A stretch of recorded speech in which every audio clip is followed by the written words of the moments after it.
It's that time of the day. Yes, it's my favourite time of the day. It's Talking Pints. I'm joined by Peter Whittle. Peter, welcome. Thank you, to Nigel. The Cheers. programme. Now, we'll get to your taxpayer-funded job at the London Assembly, all right, as it was before. Don't worry, I was asked this as an MEP many times. Oh, yes. But no, actually, it is a slight mystery as to what it does, and we'll get to that.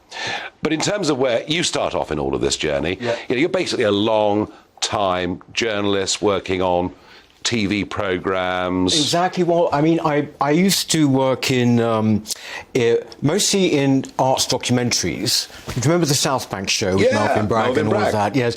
Then branched out into arts journalism, cultural criticism, cultural analysis, and I suppose that was a good 20 years. My very first job actually was in the City during the whole kind of yuppie boom around the late 80s. But started the New Culture Forum, which is a think tank. She visited a number of times, actually. I started that in 2006. And basically the idea, really, Nigel, was, that basically cultural issues were upstream of politics. And so it has proved to be, because I think they're the defining ones of our time. When I say culture, I mean it in the broadest sense, How did you, as somebody who is, with a small c, on the more conservative side, in terms of social thought and Judeo-Christian culture, that being the sort of bedrock of our society, and you believe in all of these things quite strongly. How did you manage in the artsy world here, let alone in Los Angeles? Actually the arts and many people within the arts have led much of I'm going to call it progressive degeneration that we've seen in our society. You must have been a bit of a loner.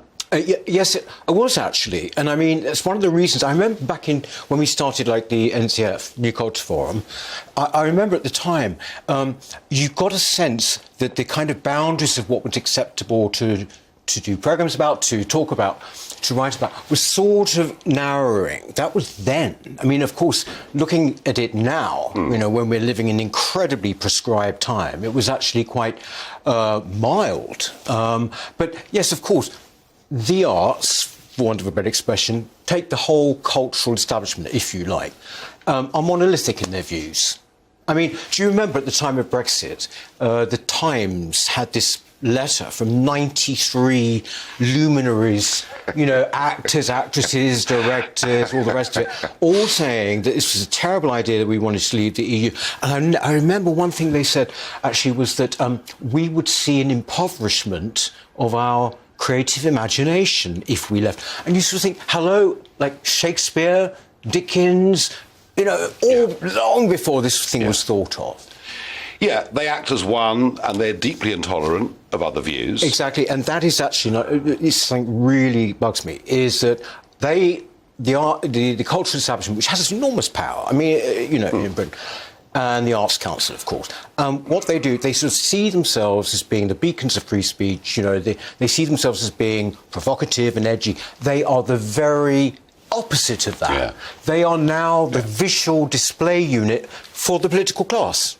There's nothing that they disagree with. No. Well, clearly you're somebody that enjoys fighting against the odds and don't mind being a small minority, because you joined UKIP when I was the leader of it at a time when it wasn't that fashionable. No, it wasn't. I remember actually, because here I am with my white wife. Yeah. And you with your. And I remember when I stood for the mayoralty for UKIP in London, we had this photo shoot in Leadenhall Market in London, and the Lamb Public House. Yes, and I had my glass of wine. It was St George's Day. Yes, St George's Day. And the press officer whipped it out of my hand and said, no, you can't have that. Not on St George's Day. No.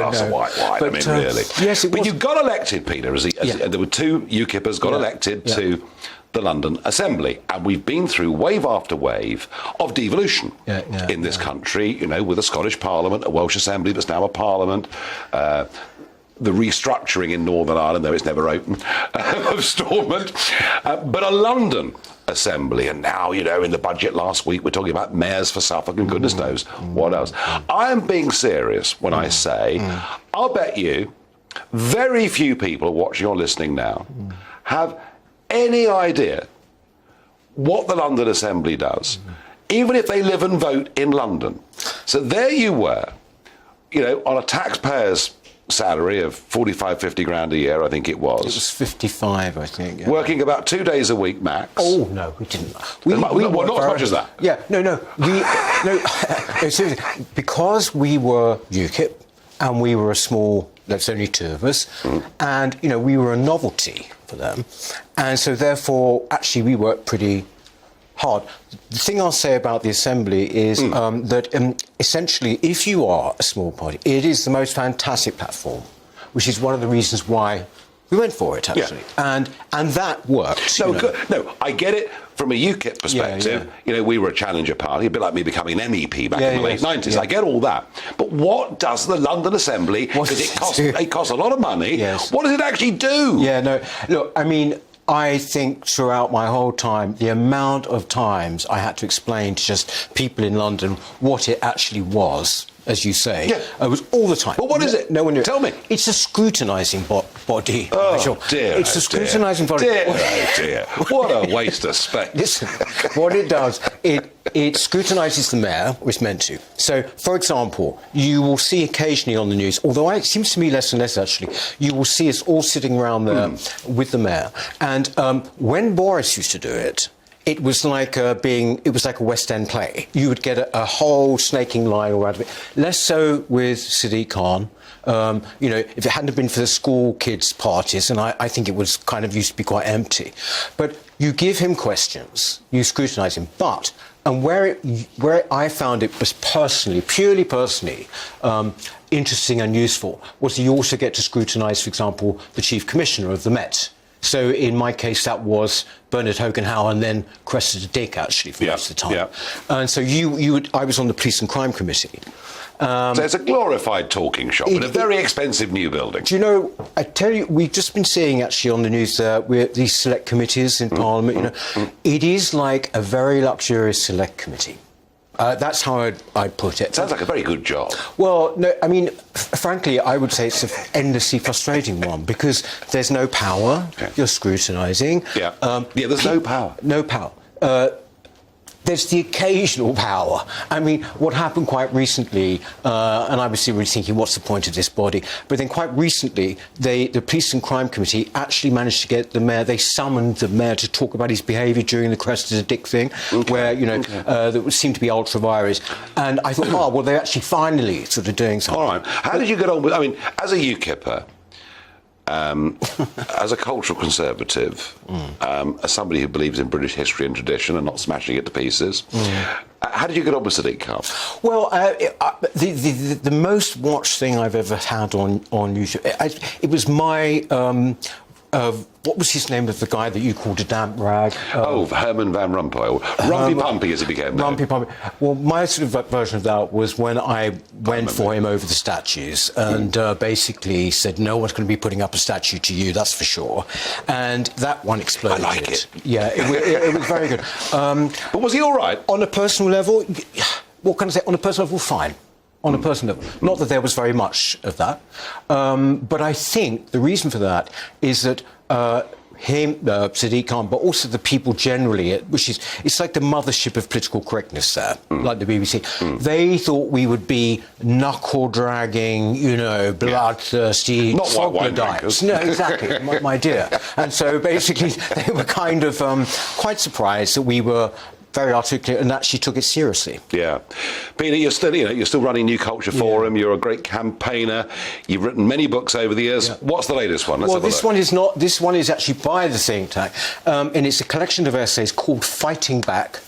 And a lot of people in it, actually, Nigel, that will be known to the viewers of the channel. We've got Emma Webb, we've got Rafe Hadelman-Koo, we've got, all these people. Who did amazing work with us during the Queen's funeral, by the way. He was absolutely brilliant. Excellent. And obviously, and also Calvin Robinson. Yep. What this is, we get so much feedback from our supporters and viewers saying, we agree with you about what's happening with this cultural onslaught we're getting, and essentially, we agree with you. What do we do? Yeah. So the point of this is to take 10 different perspectives, from government right through to everyday life. how do people get on everyday life when faced with having to say 2 and 2 equals 5? How do they fight back? And how they I fight like back. it, because we need to fight back. Yeah, we do. Peter Whittle, keep fighting. Thank you Thank for joining you, me Nigel. on Lovely. Talking Pints. Cheers.